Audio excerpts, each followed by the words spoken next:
Hello बच्चों, let's see this question. The question says, recognize the figure and find out the correct matching. तो हमें ये जो figure दिया हुआ है इसे पहले पहचानना है, उसके बाद जो ए बी सी मार्किंग हमें दिया हुआ है उसको भी पहचान के 1 2 3 4 में से correct option with the combination find out करना है। तो इस क्वेश्चन के लिए जो हमारा की कॉन्सेप्ट है, इट इज एक्टिन फिलामेंट, जो कि इस डायग्राम में दिया हुआ है।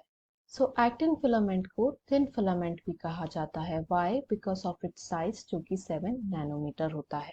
अब ये जो थिन फिलामेंट है ये तीन चीजों से मिलके बनता है। First is F actin, then troponin and tropomyosin.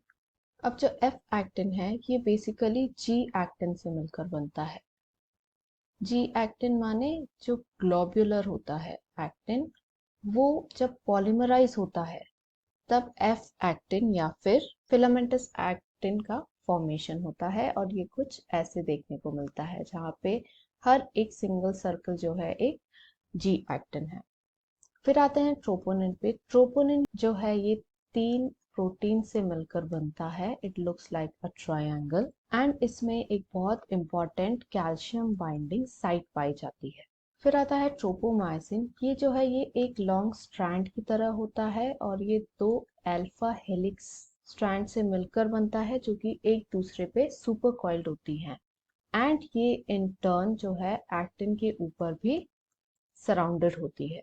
तो इसका मोड ऑफ एक्शन क्या होता है? जैसे ही ट्रोपोनिन पे कैल्शियम आकर अटैच होता है वैसे ही ये जाके ट्रोपोमायसिन पे बाइंड हो जाता है। इसके बाद में ट्रोपोनिन एंड ट्रोपोमायसिन ये दोनों ही मिलके एक्टिन एंड मायोसिन की एक्टिविटी में हेल्प करते हैं। तो अब यदि हम गिवन डायग्राम में देखें तो जो ए है वो हमें एक ट्रायंगुलर 3 प्रोटीन स्ट्रक्चर दिख रहा है, तो जो ए है इट इज ट्रोपोनिन। बी यदि हम देखें तो वो हमें सुपर कॉइल्ड स्ट्रक्चर जैसा दिख रहा है, जो कि ये जो स्फेरिकल फिलामेंटस स्ट्रक्चर है उसके ऊपर सराउंडेड है, सो दैट इज ट्रोपोमायसिन। सी यदि हम देखें तो ये एक ग्लोबुलर स्ट्रक्चर का पॉलीमराइज्ड फॉर्म दिखता है, so it is F actin. तो अब यदि हमें फाइनल आंसर देखना हुआ इस क्वेश्चन का तो वो क्या होगा? Option number 3, that is A troponin, B tropomycin and C F actin. So it is option 3. Hope you understood it well. Best of luck.